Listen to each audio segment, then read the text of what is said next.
Hey everyone, this is Brendan with Business for Chummies. In this video, we're going to be taking a quick look at how to customize a header and footer in your Excel document.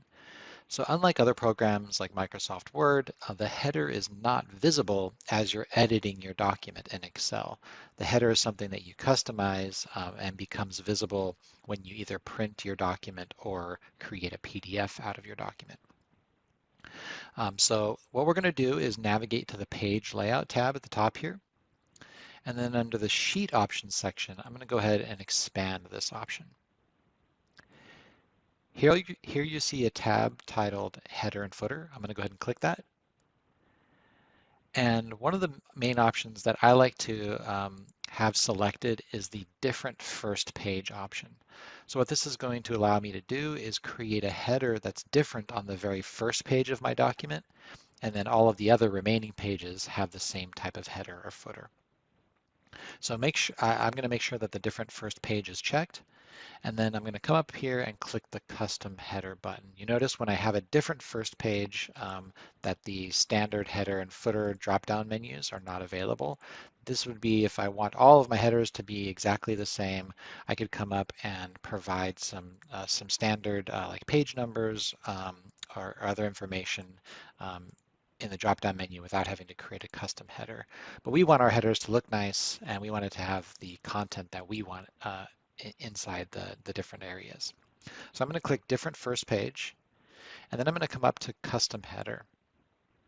And you'll notice two tabs here at the top. The first tab is for the header that we're going to customize for all of the pages except for the first page.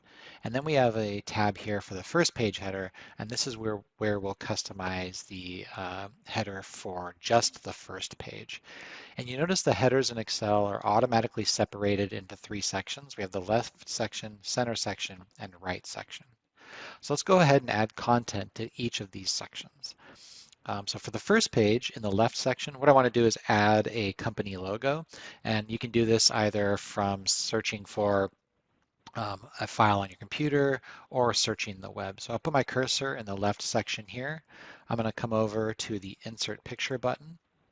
And here I could either choose a photo from my local drive, or I can go ahead and do a search. I'm just going to choose, I'm just going to do a small logo search here. This one looks good, nice and generic. I'm going to click it and then hit insert. And you'll notice that Excel puts in a placeholder here, like a macro. It doesn't actually show you the image that it's placing there. And one other thing I want to do is come over and I want to format that picture to make sure that it's not too large. So a 3-inch by 3-inch logo in the header is actually pretty large, given that the page itself is only 11 inches. This is taking up, almost more than 30% of that page. So I definitely want to shrink this down. Let's do 1 by 1 and see how that looks. All right, I'm going to go ahead and hit OK. And next in the center section, I'm just going to put my company name. And then I'm going to format this to be a little bit more bold and stand out. I'm going to highlight the text, and then I'm going to go ahead and hit this text icon here. Let's bump this up to, let's say, maybe 18 font. Let's do bold, and then let's underline it with a single underline. All right, I'll hit OK.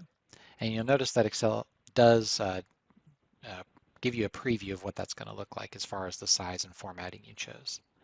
And in the right section here, I'm just going to go ahead and add some contact information. So here I might put the address of the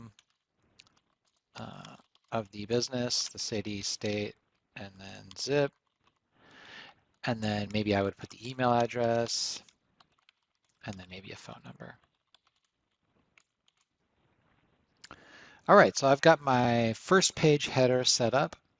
And then maybe on all the other remaining pages, all I want to do is at the maybe the top right section, what I'm going to do is go ahead and put the kind of the type of document that we have. So this is oftentimes You would use this to either put like the document name and a date, or the title of the document, or even a summary of the content.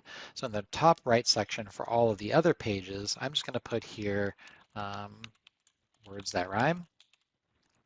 And then I'm going to, below that, insert dynamically the date of the document. So I'm going to go ahead and click this date. And you notice that Excel is going to put, again, a macro placeholder in here. And what this will do is automatically populate today's date. And then I'm going to hit OK. All right, next what we want to do is customize the footer. I've already pre-done that with the page number. I'm going to go ahead and delete that, and let's just show you how I did that. So all I want to do is put the page number in the bottom of in the bottom center of every page. So I need to customize that both for the first page and the second page if I want, but I don't want the page number on the first page. I kind of want that to be my title page. So I'll come over to the footer. That's not the first page.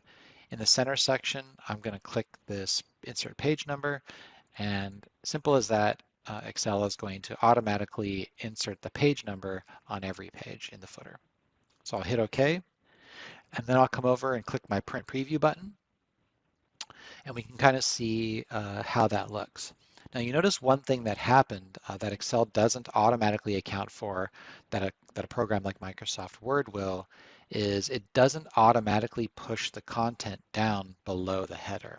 So what's happening is the content in the header is probably about 1.5 inches from the top line. So I have a 1/2 inch margin here, and then my logo is another inch. And the margin for the actual content is less than that. So I think the margin for the content itself is 3/4 of an inch. So the content is starting 3/4 of an inch down, but the content of the header is actually about 1.5 inches from the top of the line. So what we want to do is increase the margin from the content so that it is below the header. So I'm going to jump back out to my document. Again, I'm going to come to these sheet options, and then I'm going to manage the margins. So I want to manage the top margin. Let's go ahead and put 1.5 as our top margin, and let's see how that looks. Oh, much nicer. So now our content is pushed down below the logo and the header. You'll notice that actually the content I have here is not on the second page, so I'm going to go out and fix that. I'm going to move this down below the printed the print margin line here, so now you can see that this content is below the line and on the second page.